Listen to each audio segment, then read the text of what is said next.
आता धनंजय मुंडेंचा राजीनामा अटळ. भ्रष्टाचार विरोधी लढ्याचे मेरुमणी अण्णा हजारे पहिल्यांदाच बोलले.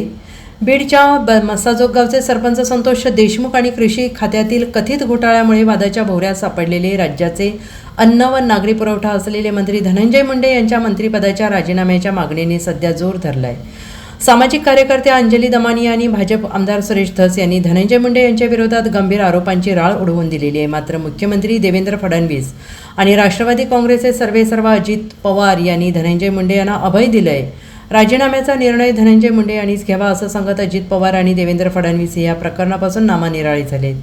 तर धनंजय मुंडेसुद्धा आपल्यावरील आरोपांचा इन्कार करत राजीनामा देण्यास तयार नाहीत. मात्र आता देशातील भ्रष्टाचार विरोधात लढ्याचे एकेकाळचे मेरुमणी अण्णा हजारे यांनी या प्रकरणात उडी घेतलेली आहे. धनंजय मुंडे यांनी मंत्रिपदाचा राजीनामा द्यायलाच हवा असं मत त्यांनी व्यक्त केलं आहे. त्यामुळे आता धनंजय मुंडे यांचा राजीनामा अटळ असल्याची चर्चा राजकीय वर्तुळात रंगलेली आहे. अण्णा हजारे शुक्रवारी अहिल्यानगर येथे प्रसारमाध्यमांशी बोलत होते. अण्णा हजारे यांनी धनंजय मुंडे आणि कृषीमंत्री माणिकराव कोकाटे यांच्याविषयी विचारणा झाल्यानंतर या संदर्भात भाष्य केलेलं आहे. अण्णा हजारे यांनी कोकाटे आणि धनंजय मुंडे यांचे नाव घेत नसले तरी अप्रत्यक्षपणे त्यांच्यावर टीकास्त्र सोडलेलं आहे. मंत्रिमंडळात असलेल्या मंत्र्यांवर आरोप झाल्यास जबाबदारी म्हणून पहिले त्यांनी राजीनामा दिला पाहिजे. त्यांनी स्वतःचीच इमेज वाढते, कारण जनता हे आपल्याला बघून अनुकरण करत असते. तुम्हीच जर वाट सोडून चालला तर जनता कुठे जाणार? अशा लोकांना मंत्रिमंडळात घेण्याआधी विचार करणं गरजेचं आहे.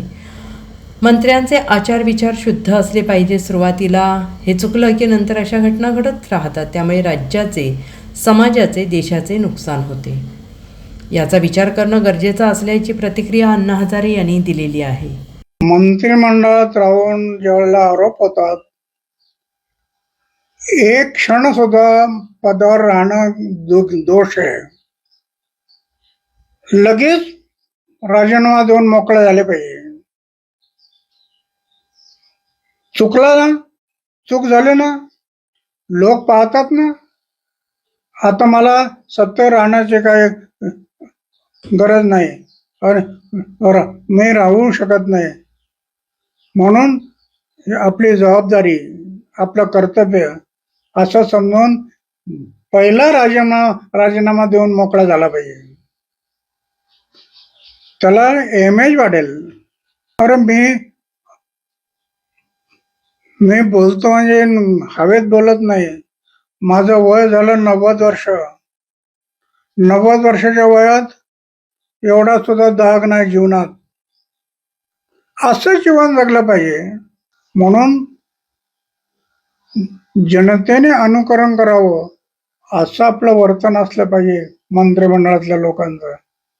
वास्तविक पाहता असे मंत्री जे मंत्रिमंडळात घेतात हे आधीच विचार करायला पाहिजे.